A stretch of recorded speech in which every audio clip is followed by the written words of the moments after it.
What is happening, ladies and gents? Welcome to the Arrington Gavin Show. I'm your guy, Arrington Gavin, and yes, you are tuning into the Arrington Gavin Show, your go-to spot for sharp insights, bold opinions, unfiltered takes on the biggest stories of the day, whether it's politics, pop culture, sports, or the latest buzz.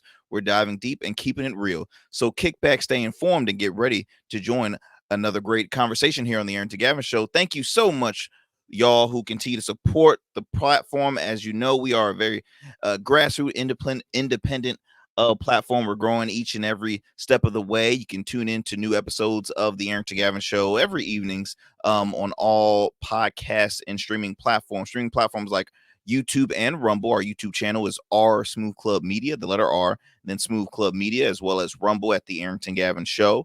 And you can also check us out on one of our newest affiliates, WDJY 99.1 FM Straight Talk out of Dallas, Georgia, as well as online at WDJYfm.com. Look, y'all, bear with me. It has been a hell of a day. It's been a long day, but good, right? Because as you know, my foundation, the Irregular Lucha Foundation, will be having its 5th annual back to school giveaway. So we've just been up and running back and forth, receiving donations, preparing for this, and of course, still recovering from the DNC coverage. It was wow. Can we just say it was quite a show, and on a good reason, right? I mean, it was a lot of diversity, unity, great speakers, and just in comparison to the RNC, I will say it was a much better party, and everybody was very vivacious. Okay, I remember watching the RNC, and I was just like, when is this gonna end? It almost reminded me of like one of those, like, I don't know, country front yard cookouts. It was like, yeah, Hulk Hogan over here ripping his shirt off, and then you had Kid Rock rapping. Nobody was on beat and on tune with it. It was a disaster. Then you compare it to the DNC. You had Lil Jon out there. You had who else? You had John Legend, Sheila E. You had Pink. You had performer after performer after performer. You had Oprah out there speaking, and it was quite a show. So this evening, I'm very excited to have for the hour, man.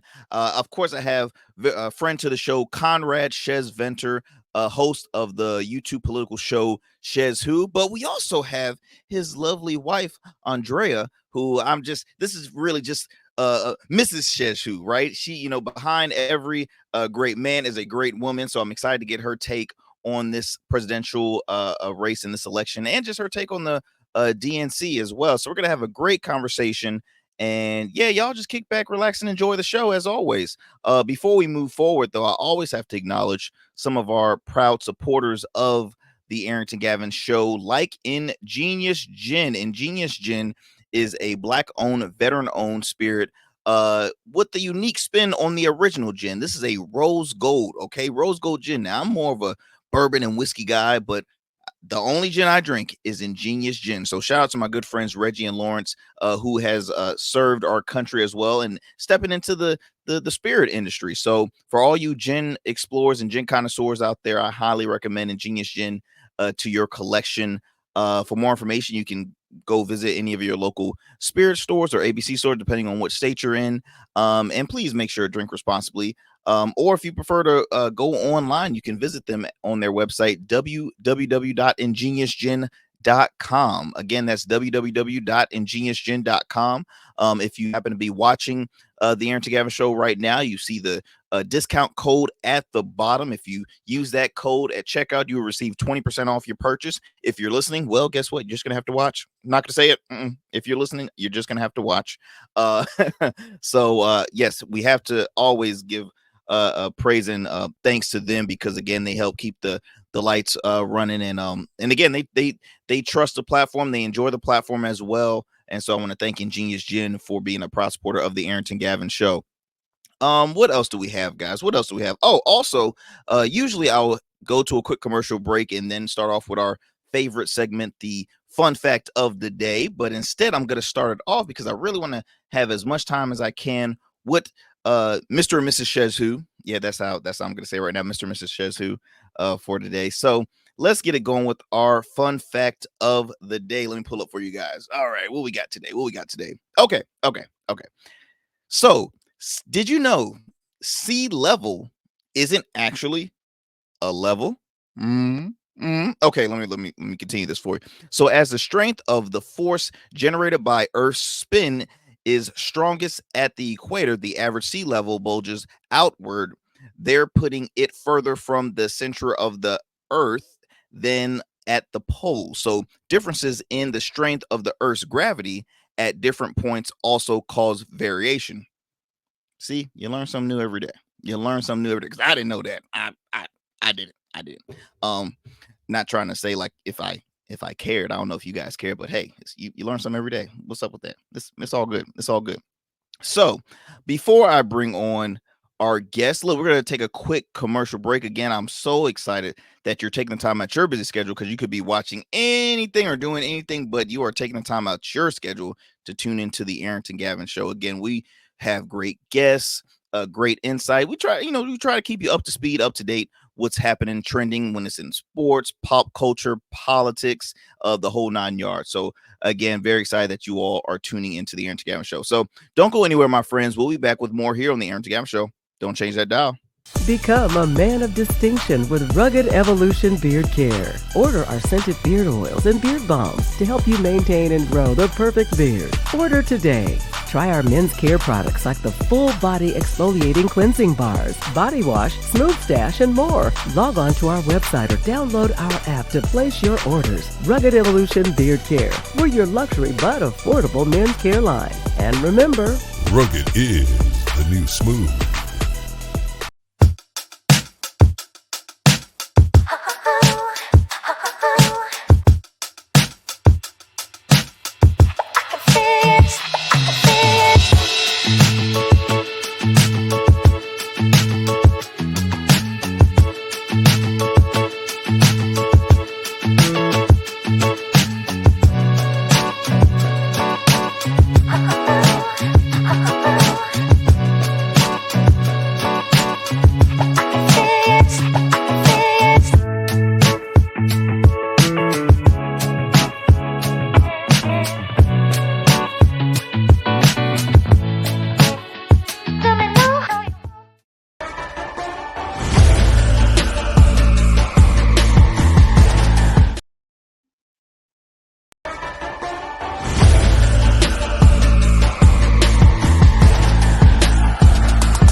Do one more. Okay, I think we're looking good. Okay, so as I mentioned before, we are very honored to have, again, no stranger to the show, my good friend Mr. Conrad Schesventer, host of the hit political YouTube show SchezzWho, and his lovely wife Andrea. Let me bring them on right now. Let's go ahead and get them going. How you doing, my friends? Hello. Hi. Do you mind if I expand on the fact of the day? Oh, I mean, geez, just already starting. Look, I wanted to really welcome Andrea here on the program, but Mount. Oh, I apologize. Andrea. Andrea. Yeah. Andrea. Andrea. I Yeah. apologize. You know what's funny when you know at least like 3 or 4 spelled the same way, but each pronounced differently. You have to really like work on it. Like, oh my gosh, please, please, please, please. I apologize. I know this person. I know this person. Andrea. I truly, truly apologize, Andrea. You're Look, fine. welcome to the program. So excited to have you on. And Conrad, yeah, I'm saying but yeah, kind of already know that guy. But how are you doing, Andrea? I'm doing well. I'm glad that you invited me on to your show. I've seen my husband on it multiple times. I've seen your show multiple times. So I'm excited and enthusiastic to be here and share my opinion and have a good conversation. Well, let's get it going. Look, I want to first get both of you guys response just on the most recent the Democratic National Convention. It was held in Chicago. Probably the most they've compared viewership numbers. They had high ratings each and every night. But what was your give me an overall grade? Start ladies first. Andrea, what would be your overall grade?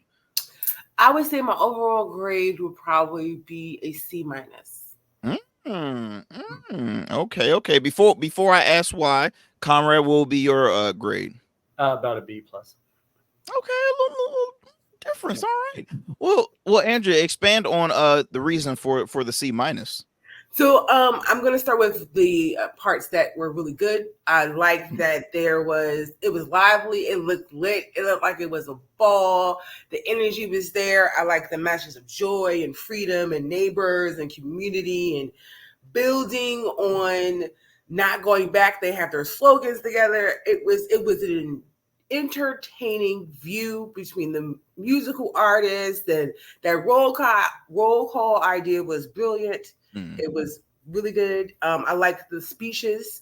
The first part that's coming to my mind is Jasmine Crockett's speech. The one for when they talked about gun violence, that was really emotional. I liked the Tim Walz's speech and his very emotional thing with his son, like pointing at him. That's my dad in tears. That was like, oh, that was so nice. And Camilla's speech was good, but it was lacking. All of it was lacking some major parts. An agenda, something that people can go and look up instead of just rhetoric. We need something a little more harder. It was lacking. It was lacking any true deviation on why she's different from Biden or any other. This is the rhetoric they do every time. So it was kind of lacking that. Hugely. It was lacking the acknowledgement of a huge protest going on outside. And also lacking any Palestinian American while they brought up hostages for a hostage's family. I understand you want to, like with Kamala did in her speech, you kind of want to both sides it. If you're going to both sides it, then both sides it. You can't do both sides of genocide. But if you're going to play like you are, then do so you can include everybody and at least talk about the plight that's going on with the Palestinian people in Gaza and in the West Bank. So that's why they get a C minus. You know what? And I couldn't agree more with you on that because I was just speaking with a friend of mine who's a political analyst, and he acknowledged, one thing that Kamala Harris lacks in with this election is when it talks international, that's your struggle piece right there. Obviously, people are always going to talk about the economy, but international, I mean, we can already, discuss the issues happening with the border. But like you mentioned, hey, anybody gonna talk about the protests happening outside? Because even though we partying having a good time here, there's a lot of people out there, a lot of undecided voters that are actually they were Democrats out there. I've blanking on the name, but a member of the squad, she was in there as well, but she was also outside supporting. Ilhan Omar, she spoke at the thing. Also out in protesting with them. So I do think that it did lack. Okay, let's really dig deep with the policies, which I did witness. Like they did acknowledge pieces, bits and pieces, but keeping it within the momentum of the crowd, right? So she really wanted to just keep that, momentum happening, keep the party going, not really go too much into the meat and potatoes, but it's a very important thing because look, before you know it, November 5th will be here. Will be right, next right around the corner. Excuse me. So it's I couldn't agree more as far as with that C minus. Now, Conrad, you were a little higher. You gave it a B plus. Well, give me your expand on that B plus. From the standpoint of the Democrats, they want not meat and potatoes for that. They want appetizer. They want people to get off of the idea that, hey, they want some like mozzarella sticks or something, some some a little spinach flash, dip and chips. more party atmosphere because they want to generate the good vibes as we have a helicopter go over us right about now. But to be honest, I don't think the Democrat Party wants to go in there feeling that they're going to give you a bunch of policy because that's going to stuff it up. They want to generate eyes. They want to generate people who are going to pay attention between now and November 5th. But they have to follow through. Okay, they brought in people who are interested now. Actually give them something. That is going to be where the campaign could fall down to a C minus. The convention could be a B plus because it generates great views and people are like, yes, we're going to win this or something to that effect. But if you only have that from late August or mid to late August, you still have September and October, and you can blow it. Yeah. Very true. Very true. One thing I've always, spoken with friends is like you always have to remember when you have these conventions, Republican National Convention, Democratic National Convention, it is their Super Bowl. It is their party. It is them to continue just to gas each other up. Normally, they're not going to talk policy, which they should, especially, again, I'm talking about the time span that Kamala Harris has as far as for her campaign and her race. They should expand on it, but they it's just not that they choose not to do that, which to me is like a disservice for voters, because if you watch the whole convention, you will say, okay, Kamala Harris absolutely has the popular vote. Yes, but popular votes doesn't win elections. You got to think about the Electoral College. And in that case, it's like, okay, Hillary had a great, DNC as well. But you see where that went. Now, I think the only difference is people know what Donald Trump is capable of doing, right? To me, I'm like, I saw when he went down the escalator, I'm like, oh, this guy ain't gonna take this seriously. I'm trying to hold my tongue, shout out to WDJY 99.1 FM. I gotta be careful. Gotta be careful what I say. But I already was aware of what was gonna expect, because I've always said that I don't think Trump ever expected to win. I think this was just all of him boasting about himself, showing off. Oh, let me get some bobbleheads. Let me get all the branding. Let me get the shirts. I wanted everything. Oh, by the way, don't forget to put my name on it. You got to put the name, bold letters.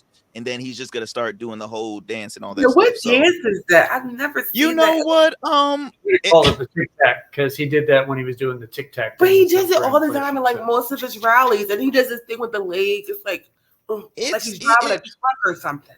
You know what? I look at it as a sign of desperacy for some votes. That man said, all right, let me start dancing. Please vote for me. Vote. Come on.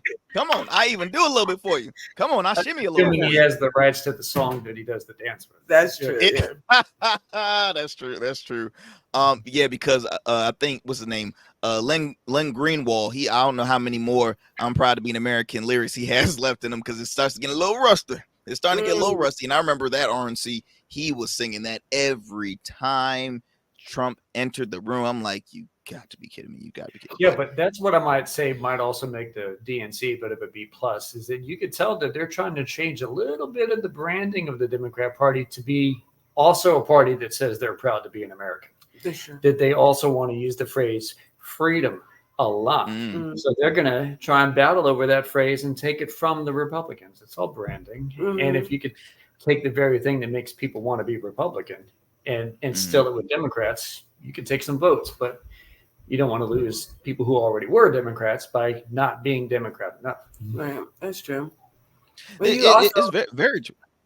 Go ahead. I'm sorry. Go ahead. Go ahead. No, I was gonna say that I believe that he's right. Yeah, you definitely want to. That's 100% of what they've been doing all the last couple of election cycles and conventions, is trying to pull the American patriotism back into the fold of the Democratic Party, saying, no, Republicans aren't the only ones who fight for the country and love their neighbors and love the flag.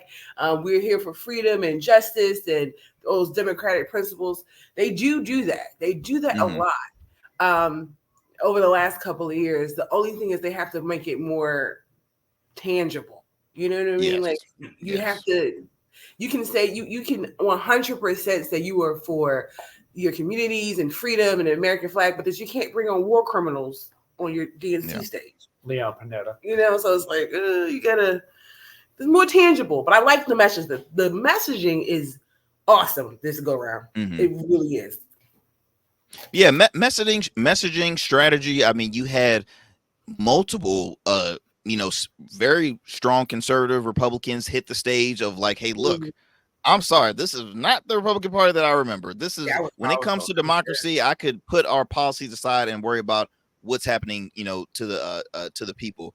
And I want to ask that too, because as far as for the protest that was occurring, and I rarely really talk about it because for one, I don't do as much research. I'm aware of it, and I've read most of the issues occurring with it. But for current voters here in the States, especially the undecideds, I feel as though like that's one of their least things that they're looking at on the ballots, right? Because keyword is overseas, it's not happening within. But I want to ask, for those who are unaware, does it have effect on voters out here as far as for that protest? Can I speak than you? Well, yes, because you have the uncommitted. You have the uncommitted vote, which was 101,000 in Michigan alone, and they were one of the individuals ended up doing a sit-in because they were negotiating with the DNC and the campaign to have a Palestinian speaker, and they told them no. So that uncommitted vote is very powerful and can be very powerful in certain swing states like Pennsylvania, like Michigan, that can change the dynamic of her electoral college possibilities. So it can affect her. It can affect her truly. For that, would Shapiro then have been a better pick as far as VP? Oh, good. No. Okay. That man is still in Barack. He needs to cut him a check. Every time he opened out his mouth, he need to cut Obama a check. But he's like, it's starting to get weird. Like if you were looking at him, you would think it was a comedian making fun of Obama's speech, his tone, and it's so bad. Even Jon Stewart was talking about it on the show, on the Daily Show. It's bad. It's bad. Sorry, go ahead. So definitely good job as far as picking Tim Walz, because I look at him as somebody that can easily be very relatable because, hey, the guy doesn't even own property in his own name, doesn't own any stocks. He is served for 24 years, became a school teacher, and then coached football, coached, I think, 2 other sports. I mean, he's very, very, very relatable. And I think that is that a lot of voters see is like, okay, this is not some person who, yes, they might have been, raised in a hardworking household, but then majority of their life they were millionaires, right? So it's like, how can you really relate to my struggles? How can you relate to my issues happening within my household? No, but this guy can. So I think they really, and again, shout out to Tim Walz as far as for his speech. I mean, he nailed it in my opinion. And then having the family showing their emotion added more beef to his speech, because you can tell that was not like oh, hey, look, around this time, cry for me. Like, you already know it wasn't staged. Like, it was like, no, it wasn't like cue the tears. No, it was legit. It was legit. Also, didn't like he was reading from the teleprompter. No. He probably did have stuff up there. It's just he didn't look and feel like he was reading. It seemed like he was teaching players in the halftime. Very true. Very true. Let's see, any highlights, any as far as for in the 4 days, what caught your attention the most? What was like, I wish they would have done this. And then also, what was a actual, like, okay, this was a key moment. I actually enjoyed this moment during that DNC. Anybody had any highlights of that? I'm going to mention that I only caught like the last 2 nights, Mhm. and by the last 2 nights, it's not all 8 hours. Each of those nights, it's toward the end because got home from work. So when we get home from work, we're gonna watch the rest of that night. Mhm. I get initially a feeling that the political bench of the Democrats is pretty deep. Mhm. If we did not have Biden and Kamala Harris right now, it probably would have been a very interesting primary with a bunch of people. Maybe Tim Ross would have been part of it, but Shapiro would have been part of it. Kelly, I don't like Kelly as much as I thought. Remember when Marcus was talking about him? He's like, Kelly would probably be a great VP pick. I'm like, no, his story is a great VP pick. He seems a bit bland. Not to take away from him. There's plenty of reasons to do that if we wanted to take out the ruler and measure his politics. But his personality is he's a little drier than I thought. Shapiro's a better speaker than Kelly was. But I really like Wes Moore. Out of Maryland. I mean, hey, let me good. tell you, talking about fanboy moment. There was an opportunity where I got to meet him. He came, I think he was on the campaign trail with State Senator Aaron Rouse. And he came and spoke, and I was, because I have a lot of family in the Maryland area, and I was like, this brother right here is one sharp. I mean, seriously, they've said he is by far the future of the Democratic Party. If he is at least the most popular, definitely the most popular as far as for the future of the Democratic Party. A person who's respected really on both sides. He's willing to communicate and have those conversations, yet he can back it up as well, because it's just. And then I think he's, he's fairly young, early 40s, mid 40s, something like that. But yeah, I'm with you on that, Conrad. Huge fan of Wes Moore. I will say I was I still am a Mark Kelly fan. I thought that he would have been a good pick. Then I started to really think of, well, he has about a couple years left in the Senate, and you want to still hold that power as far as for the Senate. But Kelly is very popular too because of his wife, Gabby.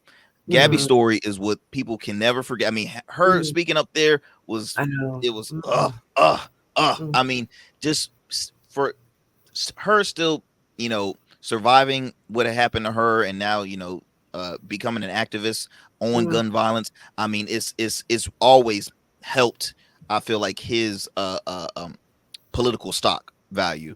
But as far as speech, his solo, his presentation, it didn't really catch too much of like, okay, I wouldn't be able to see him as. And then on top of that, going against JD Vance. Yeah, take that atmosphere of his speech. I don't know if that's him all the time. I'm going to be honest, that's the first time I really heard him speak. And if I'm thinking that, okay, this is the first time and it's on a stage as big as that, that's probably going to be what he speaks like most of the time when he's giving a speech. And then you compare it to who they ended up picking, Walls. I'm like, yeah, they made a better choice. I want to bring up too, man, because there's been a lot of stories and clips on social media. There was a lot of far right public figures like Mike Lindell was actually at the DNC. I don't know if any of you guys saw that. Yes, he was. A closer look from the Seth Meyers joke, the fact that he went in incognito by shaving off his mustache, and he ended up trying to engage people. He had a little debate with a 12-year-old YouTuber and lost it. Yes. And just to acknowledge who that 12-year-old was, because I want to give that 12-year-old some praise. Yeah. And his name is Noah D. Barroso. It's very hard to pronounce his name the way it's spelled, but it was his video went viral that Roland Martin offered the 12-year-old, no, I want to give you a show, like real talk, because at the end of the day, Lindell had nothing for it. Like, he could not respond from a 12-year-old. And it's so sad because, let's be honest, everybody loved the My Pillow guy prior to the Trump era. I mean, he's like, it's harmless. He's the My Pillow guy. I'm like, hey, I like a good pillow. My neck is bothering me. Let me go get a My Pillow. Oh, all that stuff is just, and yes, he's showing up in like the little top hat, like if he's off on a vacation somewhere in Florida and he shaved the mustache. I'm like, what is happening? Him. There's a gentleman, conservative commentator by the name of Matt Walsh. He hosts a show on the Daily Wire. He was incognito as well. Vivek Ramaswamy was out there in attendance. There were a lot of I mean, Charlie Kirk, I believe, was out there as well. Like there were so many. And when I see stuff like that, which hey, it's open to all people. Hey, you can, regardless, they were Republicans there, there were independents, there were Democrats, just like now I beg differ. There was a lot of Democrats at the RNC, but when I see that, I look at it as a fear tactic because it's like you're now on the fence. You thought you had the race already in the bag when it was Biden, Trump. Mhm. Now that they have a new incoming nominee, it's like, oh, we are screwed. So let's try and let's try and get them off their bat. Let's try and invade or something. And it was just like, dude, what are you doing? What are you doing? Like I still to this day, I'm like, I feel like something's wrong with Lindell personally. I really think he needs some help. As far as for the other far right leaning media people, I just think, hey, that's what they get paid for. They make ratings off of that. But in addition with the DNC, all around, I like the grades that you gave. So I had a C-, I had a B+. I definitely am in between the two. I'll say C+, in all honesty. I'll say C+ because A is like, oh, it was, top notch, perfect. You already got my vote. I've already been very vocal on the show who I'm leaning towards.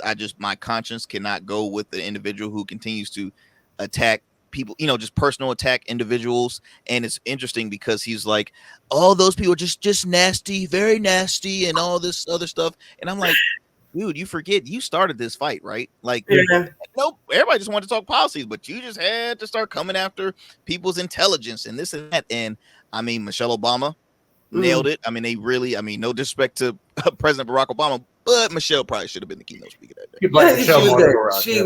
She was amazing. She's so good at speaking because she knows how to tell an amazing emotional story. And it's part about her mother couldn't keep a dry eye on the house, So she could have any political seat she wants. She wants, yeah. Want it. That's true.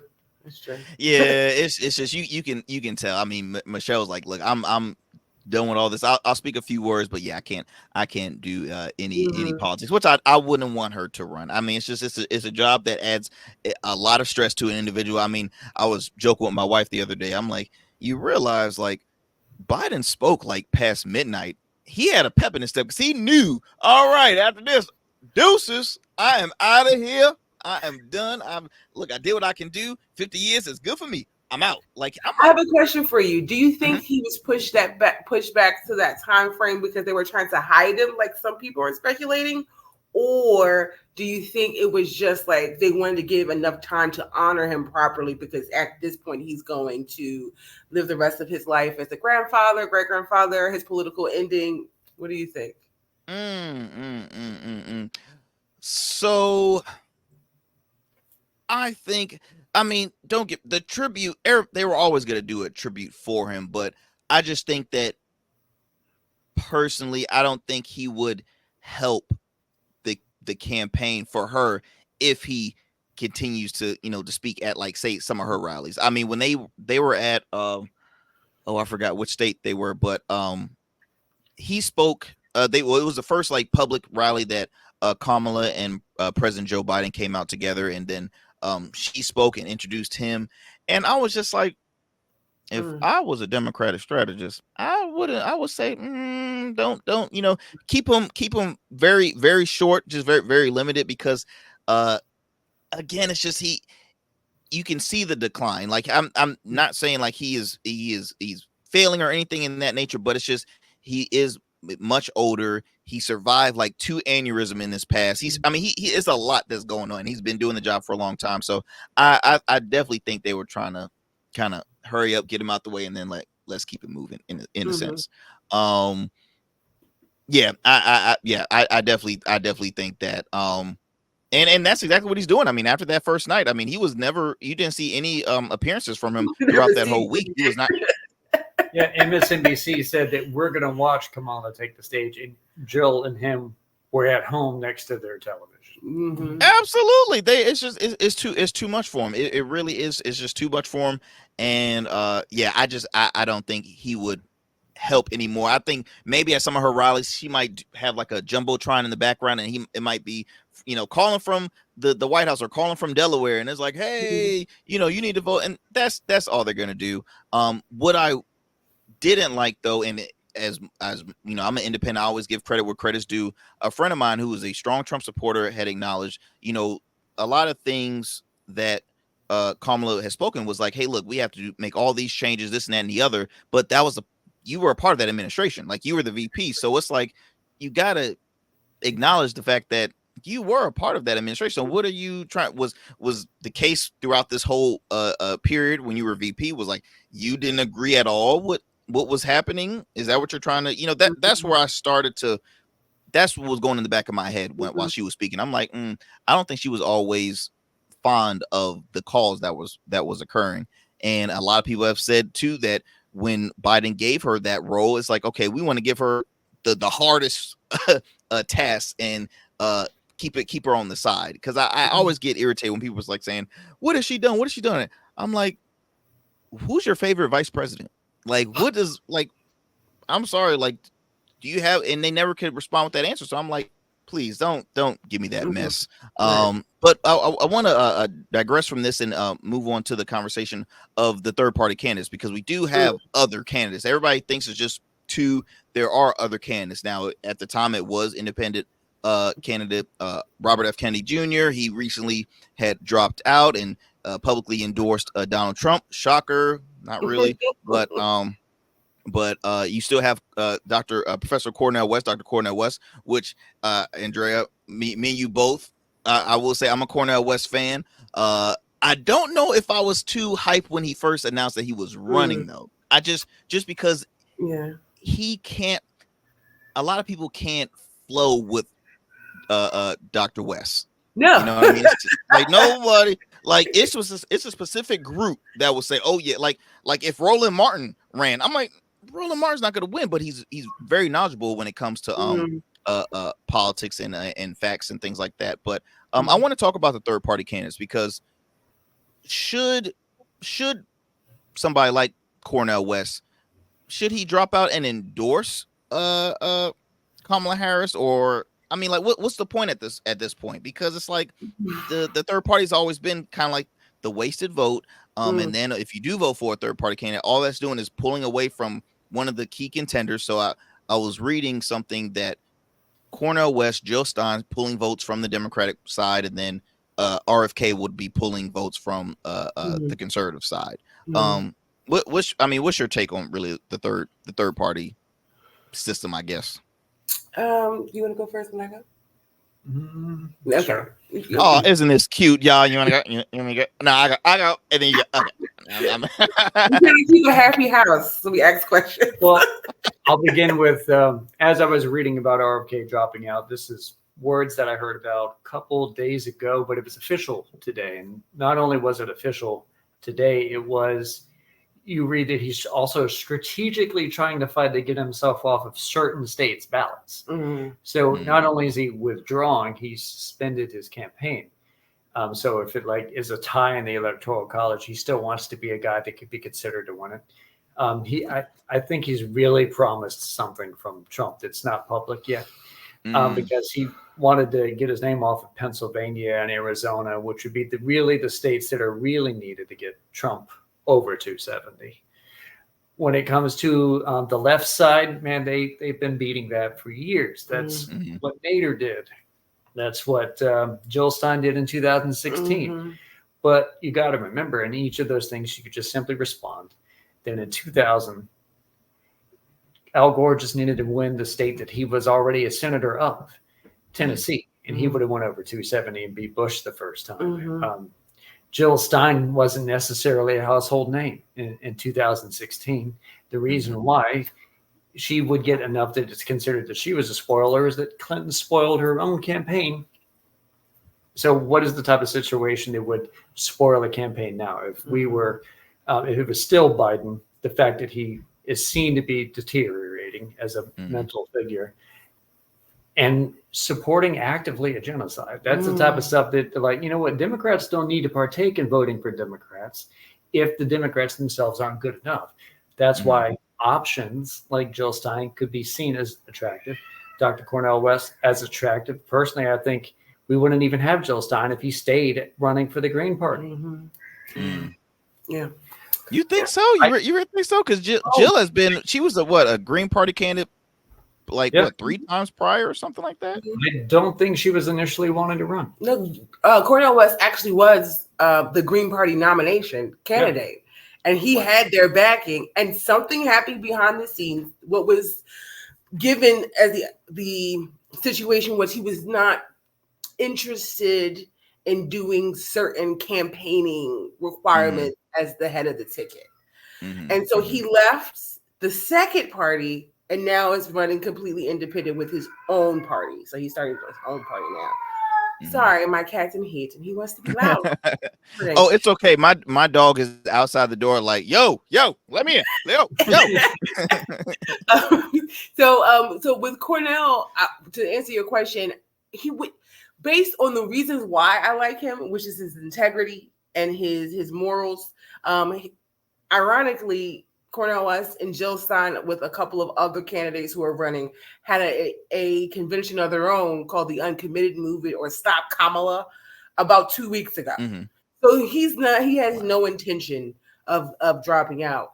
RFK is looking more and more like a political charlatan every day. The longer he was in the race anyway, because of the things that have come out and that video that came out weeks ago with him talking to Trump and when he got the assassination attempt, and it just looked more than just, oh, I'm glad you're okay.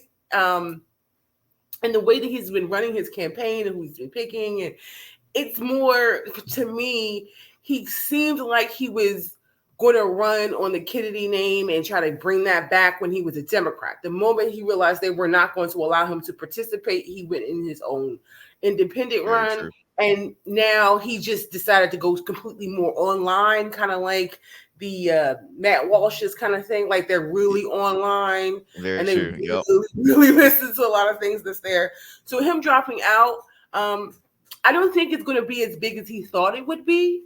With the 2 conventions now done, with the announcement of Kamala, the independent third party vote on some polls, I was just looking at 538, dropped. So at one point RFK was at 20 and now he was struggling to get 3.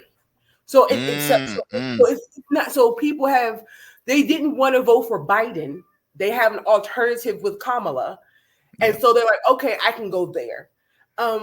At this time, at this time, you still have undecided voters, you have uncommitted voters, you have a lot of independents who are still trying to figure it out.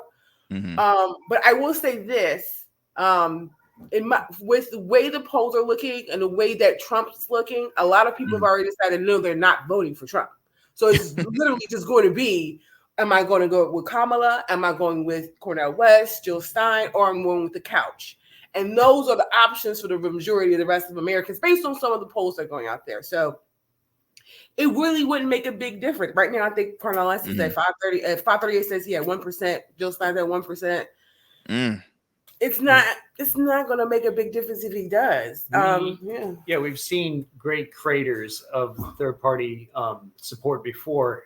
Recently is 2016, where people already didn't like Trump, and they really also didn't like Clinton. So when you see in September and August, Gary Johnson polling up at like 10%, he was serious. He was a former governor, 2 terms, who was, his VP was also a Northeastern governor, Bill Weld.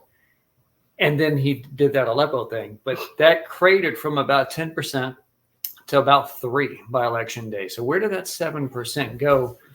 A lot did go to Trump, but you got to remember, a lot of people just didn't want to vote for Clinton. And we're talking about losing Michigan and all of its electoral votes by only tens of thousands of votes, which is multiple high school football games worth of population size. And this is where uncommitted really is going to show its head, because if that uncommitted remains uncommitted, you can still have Kamala win the popular vote by millions, but lost a couple of states by thousands, and thus the entire election. Wow. I remember when it's funny. It's almost like, RFK Jr. Like when he was running as a Democrat, he was Robert F. Kennedy Jr. Now RFK. I'm RFK Jr. I'm RFK Jr. I've changed now. He's And wasted a lot of money on a Super Bowl commercial. Yeah. Yeah. which end up, biting him on the tail anyway. I mean, it's interesting because I would say when he first announced running for, because I think he was the first, if I'm not mistaken, on the Democrat ticket to say, hey, look, I want to, run for office. I'm like, okay, let's hear him out, because at the time everybody was saying, okay, I'm not cool with his stance on the vax. Me personally, I'm like, that I can pass through that. At the end of the day, I'm like, I'm not too fond of the two candidates that we have right now. So I'm like, okay, let's hear him out. Let's hear him out. And when he left, because he wasn't getting the support, because the Democratic Party was very stronghold on vaccines, he didn't get the support, and so he went independent. He was at, I believe it was like maybe 11%, and then right when Biden dropped out, it dropped down to 3%. And he was still saying, no, we're gonna get on. It was funny because I actually spoke about it on the program. He said, yeah, we're going to be on all ballots in all 50 states. And literally like the next day, New York said, this is not your right answer. So, sir, you're not going to be on all 50. So sorry about that. And then you start hearing, rumors. Oh, he reached out to the video of him on the phone with Trump. Then they're saying, oh, he reached out to the Harris campaign about it. Like, it's starting to look like a sign of desperacy. And then he started going off the wall with a lot of just weird stories coming out all of a sudden. He was having a conversation with Roseanne Barr, which, Lord, please pray for Roseanne Barr, because I'm a fan of the show. I mean, a fan of her sitcom show, Roseanne. That was one of my favorite shows. Roseanne is a part of, obviously now a voice for the conservative movement, which I think is interesting because I don't know sometimes what she's saying. And you have people like Russell Brand. You have Russell. That was weird. Russell, I don't know what happened to Russell. It was like it really doesn't make sense.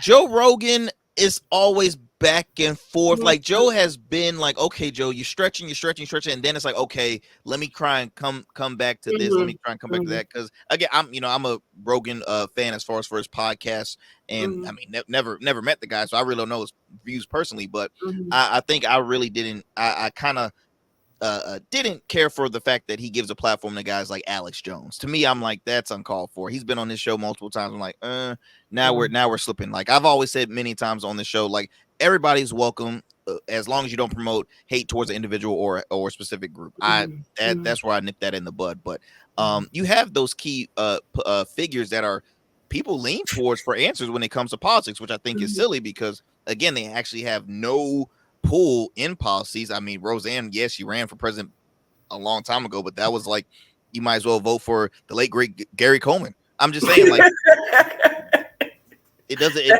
The math ain't math and doesn't make any sense. And I think that's the part that frustrates me when it comes to when you talk with just undecided voters. Like, they're not giving, and not all, but some, they're not giving me as much information of like, okay, what are you like? Why are you leaning towards Trump, right? Why are you leaning towards Kamala Harris? Like, what is? And I think that's kind of the difficult part, even for young voters, and especially voters within the Black community. And that was kind of going to be the next segue I'm going to move on, but I'm going to do another commercial break, y'all. Again, you're tuning in to the Arrington Gavin Show. I'm your guy, Arrington Gavin. Joining me is my good friends. I have Mr. and Mrs. SchezzWho is on the show, so I hope you're enjoying this conversation. Don't go anywhere, my friends, and please do me a favor, don't change that dial. We'll be back with more here on the Arrington Gavin Show.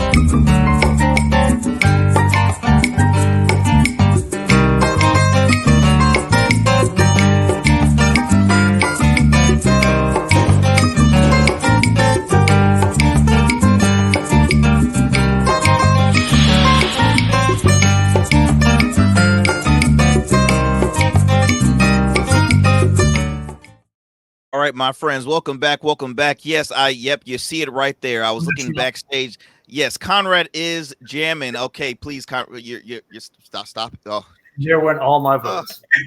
oh my goodness. Oh my goodness. You were He here, doesn't normally Conrad. dance like this. Just to defend my husband. He doesn't normally dance like that. Hey, but he was on the rhythm, man. I saw the shoulders. I saw the. I'm all right now, Conrad. But but I wanted to bring up with you guys really something that's always the most important thing for me is getting the knowledge of elections locally, state, as well as on the federal level to the Black community, because we hear a lot the Black vote is crucial. It is very important. Andrea, I want to ask, why do you think that the Black community in certain areas, in certain communities, there's always very low voting turnout? Like I'll just, for example, I'm a Chesapeake resident, Chesapeake, Virginia, and we have specific communities, predominantly Black communities, that has the absolute lowest voting turnout. And some of them are, I mean, people have lived there for years, and now it's a lot of young people as well, but it's a low voting turnout. And I'm like, why is that, man? Why is it low voting? Because trust and believe, we are extremely knowledgeable when it comes. We're paying attention at these elections, but it's like, you mentioned the term, like, choosing the couch in elections. I guess a lot of them just choose the couch, but I like, what's your take? What's your take on that? I think it's multiple reasons. First off, when it comes to the Black community, we have historically, of course, voted in the Democratic Party. That's just something that's we all know. 93%, I believe, was for Biden last time.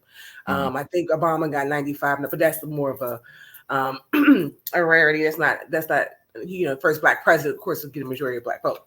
But there's a couple of things. One is that they don't see anything tangible happening in their communities for all their votes and all their years of dedication and connections, specifically that they can see in their communities for them. So, for example, when you talk about the Biden administration and all the amazing things that they have done, when you ask them what they have done specifically for the Black community, they talk about a Supreme Court justice. That doesn't help the people in Chesapeake. That doesn't help the people in Portsmouth or Philly or anywhere else, Yeah, that always, I'm sorry to interrupt you, but that always bugged me when, President Biden always brought that up. Like, I mean, yes, that's a great thing, but that really doesn't, I don't see that as a big, yes. So he gave a female a job. He gave a person a job. Good. All right. What else is new? Exactly. So it's the I was actually talking to my husband about this the other day. It is the cultivation of identity politics for Black people. Like when you, in a way, like you're cultivating your identity, and like for Kamala and other, Ketanji Brown Jackson, and all the things you're doing to say that you're doing things for the Black community specifically. So you're cultivating your identity, to gauge votes. But you don't. But your policies and your governance are referencing the identity that you wanted my vote for.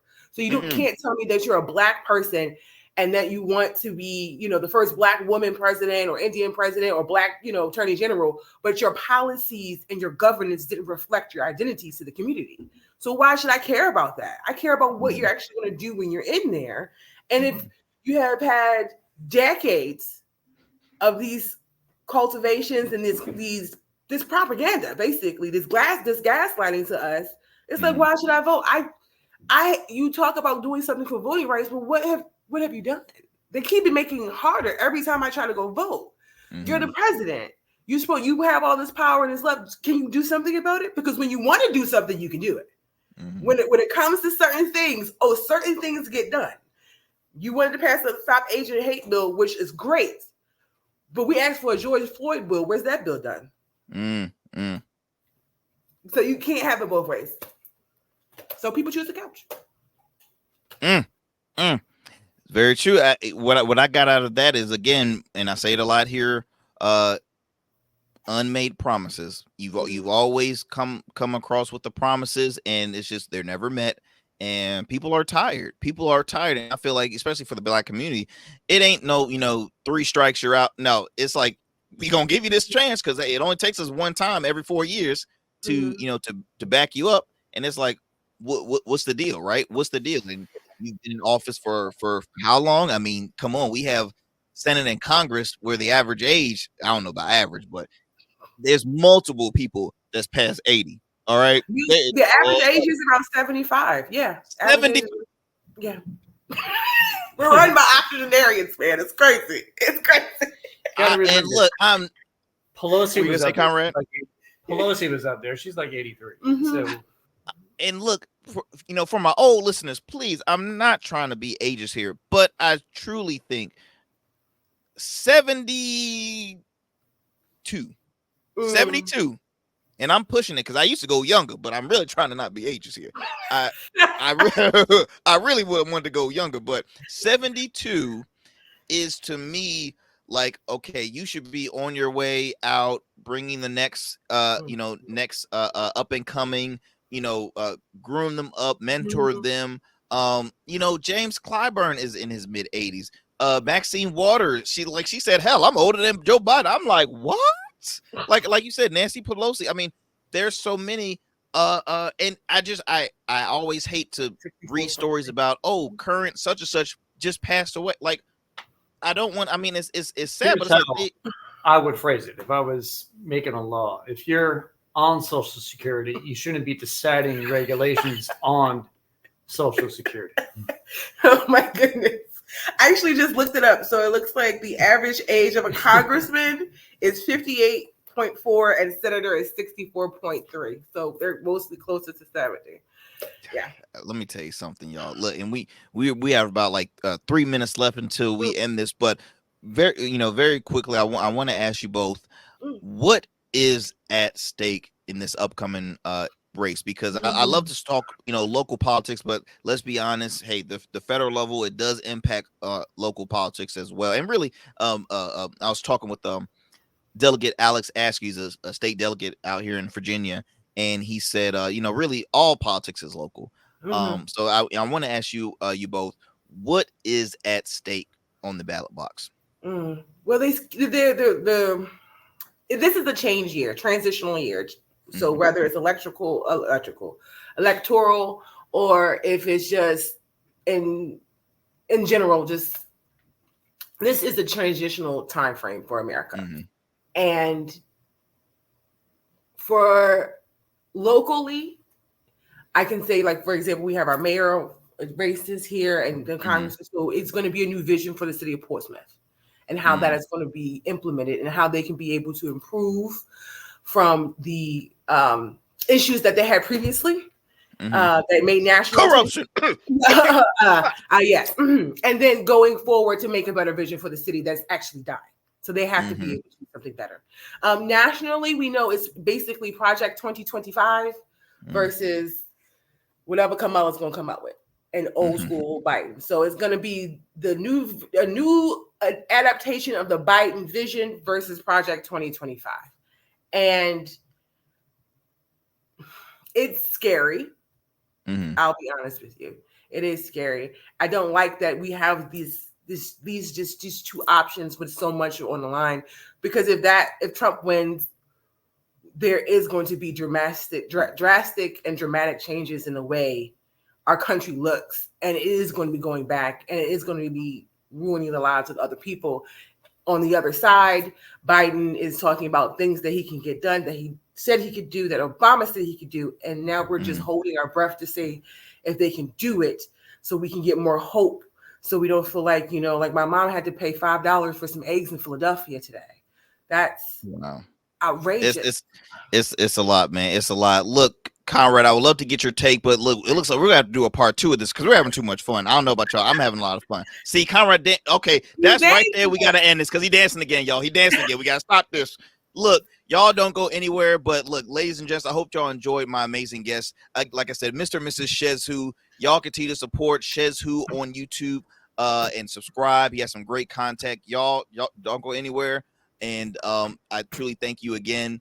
But for those who continue to tune into the Arrington Gavin Show, tune in every evenings, every weeknights here on WDJY 99.1 FM Straight Talk. I truly appreciate it. Y'all take care. God bless. Stay safe out there.